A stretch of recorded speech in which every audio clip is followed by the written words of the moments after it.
اس میں اتحاد تنظیمات مدارس نے 1860 کی سوسائٹی ایکٹ کے تحت رجسٹریشن کا مطالبہ کیا، لیکن ساتھ ہی حکومت کی طرف سے کہا گیا کہ نہیں، وزارت تعلیم کے تحت جو ڈائریکٹریٹ ہے وہاں پر بھی رجسٹریشن ہوئی ہے اور بہت سے مدارس کی ہوئی ہے.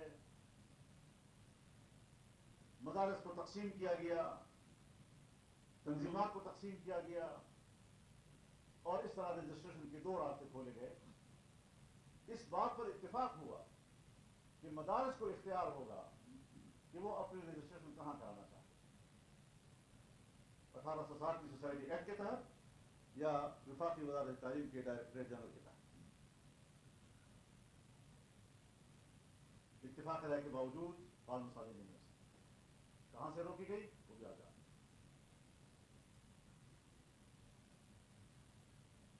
26ویں آئینی ترمیم کے دوران ہم نے پھر یہ موضوع اٹھایا کہ مدارس کی مشکل کو حل کرو.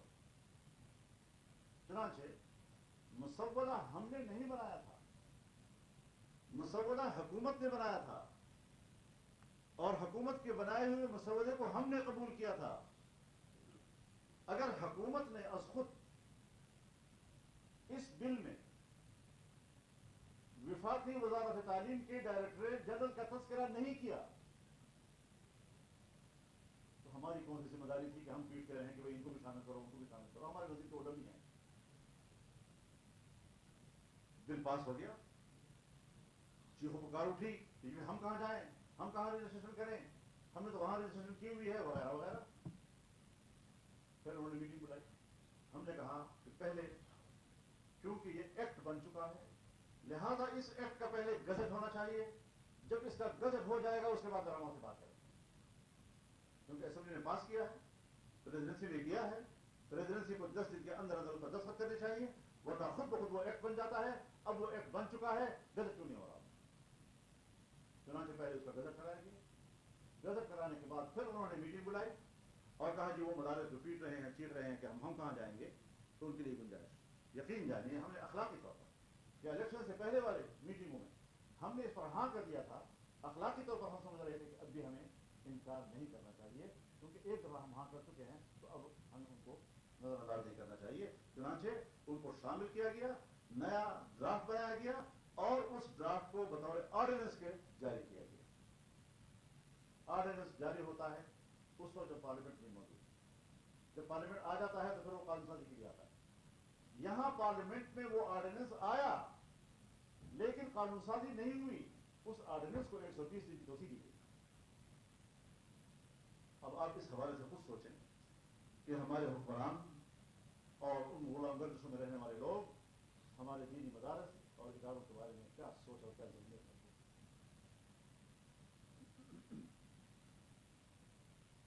تو یہ بات بھی بہرحال ایکٹ بھی ہو چکا ہے، ایکٹ کے بعد آرڈیننس بھی آ چکا ہے. آرڈیننس ابھی تک جو ہے وہ زیر عمل ہے لیکن اسلام آباد کی حد تک ہے، کیونکہ آرڈیننس جو ہے اس کا وفاق تعلق ہے، صوبوں کا یہ قانون سازی نہیں ہے. اب ہمارے لوگ جاتے ہیں رجسٹریشن کے لیے، چاہے اسلام آباد میں جائیں. ڈپٹی کمشنر کون ہوتا ہے جو میرے مدرسے کے محتمین کو یا اس کے ناظرین کو کہتا ہے کہ جاؤ اور وزارت تعلیم کی اپنے آپ کو رجسٹر کراؤ، جب وہ کہتا ہے کہ میرے کاغذات تو قانون کے مطابق ہیں، میں تو آپ کی قانون سازی کے تحت آیا ہوں. عمل درآمد کی صورتحال یہ ہے میرے دوست. اس طرح ناپاکیزہ قسم کے سوچ، بین الاقوامی دباؤ، ان کے اثر رسوخ وہ قابل قبول ہے، لیکن اپنے ملک میں تعلیمی اداروں کے لیے امتناع کر رہی ہے. تعلیم ایک بنیادی حق ہے جس کو اقوام متحدہ کی قرارداد انسانی حقوق کا چارٹر بھی تسلیم کرتا ہے، جنیوا انسانی حقوق کا چارٹر بھی تسلیم کرتا ہے، اور کسی پر یہ قدر نہیں لگاتا کہ تم نے یہ پڑھنا ہے یا یہ نہیں پڑھنا.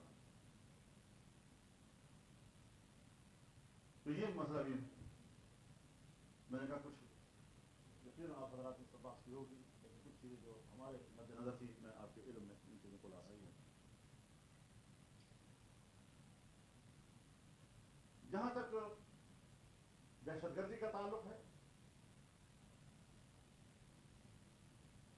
جس وقت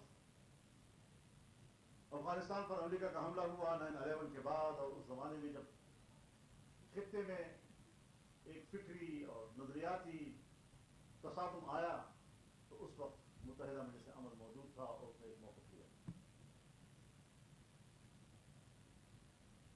لیکن ہر چند کہ ہم امریکی جارحیت کے خلاف تھے، ہم جیلوں میں گئے، لیکن پاکستان کے اندر مسلح جنگ جس کو علماء کرام نے اجماعی طور پر مسترد کیا، اور میں اس کی 2-3 مثالیں پیش کروں گا. بذات خود جمعیت علماء اسلام نے پشاور میں، کوئٹہ میں علماء کرام کے کنونشنز کیے، ہزاروں کی تعداد میں علماء کو بلایا، اور ان سب نے مسلح جنگ کو مسترد کیا، آئین کے ماوراء تمام اقدامات کو مسترد کیا. تمام مکاتب فکر پر مشتمل سربراہی اجلاس لاہور میں منعقد ہوا، سعادت ابوالخیر صاحب کی صدارت میں ہوا تھا. مسودہ میں نے لکھا تھا، اور یہ وہ اجلاس تھا، اگر آپ حضرات کو یاد آتا ہو، سرفراز نعیم شہید اس میں شریک تھے. مسودہ تشکیل دینے میں بھی وہ موجود تھے، اور سب نے اکابر اور اسلاف کے مشترکات سے ہٹ کر اقدامات سے مخالفت کی، اور جو آئین کہتا ہے وہ ٹھیک ہے. ہم اس وقت سے پاکستان کے آئین کے ساتھ رہے. میرے علم میں وفاق المدارس العربیہ کے 150 علماء کرام لاہور میں جمع ہوئے، فقہاء علماء کرام پورے معیارات کے ساتھ وہ جمع ہوئے، اور انہوں نے پاکستان کے اندر دینی مقاصد کے لیے اسلحہ اٹھانے کو غیر شرعی تک قرار دیا. میرے خیال میں دوسرے مقاصد کے لیے کام کیا، یہاں اتفاق رائے ہے. اس بات سوال یہ ہے کہ یہاں پر اس مسلح تنظیم گردی کے خلاف فوج نے آپریشن کیا. سوات سے لے کر وزیرستان تک لوگوں نے علاقے خالی کیے، اپنے ملک میں مہاجر ہوئے، 10 سال تک اپنے گھروں سے باہر رہے، اور وہ لوگ اب بھی ملک کے اندر مہاجر ہیں، چاہے خیبر پختونخوا کے اندر ہوں، چاہے پنجاب میں ہوں، چاہے سندھ میں ہوں. بہت بڑی تعداد آج بھی اپنے گھروں کو نہیں جا سکی. دعویٰ کیا ہم نے دہشت گردی کا خاتمہ کیا، آج دہشت گردی کا خاتمہ بہت دور کا لفظ ہے. میں بڑے دعوے اور وثوق کے ساتھ کہتا ہوں، اور اپنے مشاہدات کی بنیاد پر کہتا ہوں کہ حکومت نام کے رت موجود نہیں ہے، نہ بلوچستان میں نہ خیبر پختونخوا میں. سورج غروب ہوتا ہے، مکمل سڑکیں اور علاقے مسلح گروہوں کے ہاتھ میں ہوتی ہیں، اور صبح سورج کے طلوع ہونے تک ہوتی ہیں، اور دن کے ٹائم بھی نکل آتے ہیں، باقاعدہ تصویریں بنا کر، ویڈیو بنا کر وائرل کرتے ہیں کہ دیکھو ہم ہیں میدان. اب لوگوں پر دباؤ ہے کہ آپ ہمارا ساتھ دیں، آپ دوبارہ شہر خالی کریں، اور ہم تو خالی کر چکے ہیں اور ابھی تک خالی ہیں. اگر یہ افغانستان گئے تھے، گئے کیوں، کیسے، اور واپس کیسے آئے؟ اب اگر ریاست اپنی ناکامیوں کا بوجھ بھی ہم پہ ڈالتا ہے، اپنی ناکامیوں کا بوجھ بھی عوام پہ ڈالتا ہے، تو اس سے بڑی بے انصافی اور نہیں. لہذا میرے نزدیک ہماری اسٹیبلشمنٹ، ہمارے لا انفورسمنٹ کے ادارے اس بات کے ذمہ دار ہیں. یہ بدامنی ان کی نااہلی کی وجہ سے. اب میں اس کو نااہلی کہوں یا شعوری طور پر ایسا کیا جا رہا ہے کہ اگر انڈیا سے لڑائی ہوتی ہے تو اتنے بڑے انڈیا کو 4 گھنٹوں میں لپیٹ دیا گیا، اور یہ 40 سال سے ہمارا خون بہا رہے ہیں، ان کے مقابلے میں قربانی دے رہے ہیں اور قربانیاں دے رہے ہیں. یہ لفظ قربانی بھی کوئی عجیب سی چیز بن گیا ہے کہ مسلح گروہ بھی کہتے ہیں ہم نے قربانی دی ہے، اور ہم بھی کہتے ہیں ہم نے قربانی دی ہے. قربانی کا سہارا لے کر اپنے آپ کو ہر سال کرنے کی کوشش کرتے ہیں. ہر گروہ کہتا ہے میں نے قربانی دی، باطل بھی کہتا ہے میں نے قربانی دیا ہے، حق والا بھی کہتا ہے میں نے قربانی دی ہے. یہ کون سی دلیل ہے؟ بات تو یہ ہے کہ قوم کہاں کھڑی ہے اور تمہاری ذمہ داری کیا کرے. تو اس اعتبار سے بھی اس دہشت گردی کا سدباب ضروری ہے. ہمیں واضح موقف جس طرح اس دن لیا تھا آج بھی لینا چاہیے، جرأت مندانہ لینا چاہیے. کہ تمام مکاتب فکر علماء مفکرین پاکستان کے اندر دینی مقاصد کے لیے صحیح لیکن مسلح جدوجہد کے ذریعے سے نہیں. جہاں تک فلسطین اور کشمیر کا تعلق ہے،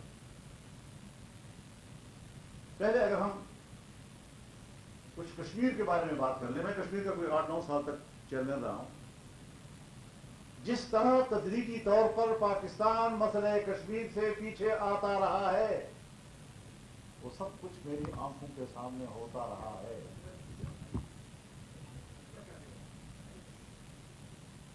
لیکن ان کے لیے بہت بڑا پردہ تھا. فضل الرحمان کمیٹی کا چیئرمین ہے، اس سے کشمیر کے لیے کیا کیا. اور مزہ کا خیز حد تک بتا دوں آپ کو کہ صدر آزاد کشمیر میرے ایک ساتھی سے کہتا ہے فضل الرحمان نے کشمیر کے لیے کیا کیا. بابا تم صدر آزاد کشمیر ہو، اپنے سے سوال کر لو. کمیٹی کیا چیز ہوتی ہے؟ سفارشی قسم کی حیثیت ہے اس کی، لیکن پتہ چلتا ہے کہ کیا ہوا.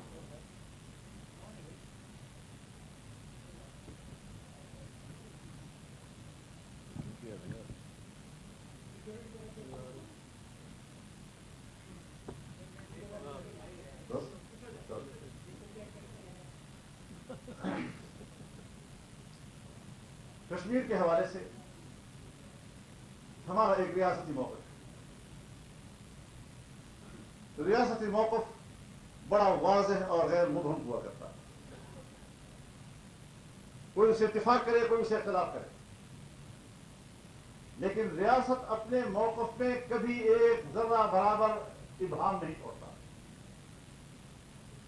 اور ہم سلامتی کونسل کی قراردادوں کے مطابق مسئلہ کشمیر کے حل کا موقف رکھتے ہیں. ظاہر ہے 48 سے لے کر 49 سے لے کر اب تک یہ مسئلہ اتار چڑھاؤ نشے و فراز کا شکار ہو رہا، لیکن اس بنیادی موقف میں کوئی تبدیلی نہیں آئی. یہاں سے کس طاقت نے کس کی شہ پر یہ نظریہ پیش کیا گیا کہ مسئلہ کشمیر اس کو 3 حصوں میں تقسیم کر دیا جائے. کشمیر جنرل مشرف نے کس بنیاد پر یہ کہا کہ اقوام متحدہ کے قراردادوں سے انحراف کیا جا سکتا ہے؟ ہر چند وہ معاملہ ایڈمنسٹریٹر تھا، ہر چند وہ ملک کا صدر مملکت تھا، لیکن ریاست کے موقف سے اس طرح انحراف کی اجازت کسی کو بھی نہیں ہوا کرتی. ہم نے یہ ساری باتیں کھل کر کی اور بالآخر ہم نے وہ حالات بنائے جب پورے کشمیر جہاد کونسل کو بلا کر ایک انگلی کے اشارے سے کہا گیا کہ خبردار اگر آج کے بعد تم نے کشمیر کی طرف آنکھ پھیرنے کی کوشش، باقاعدہ ریاست کے طور پر ان کو آگاہ کیا گیا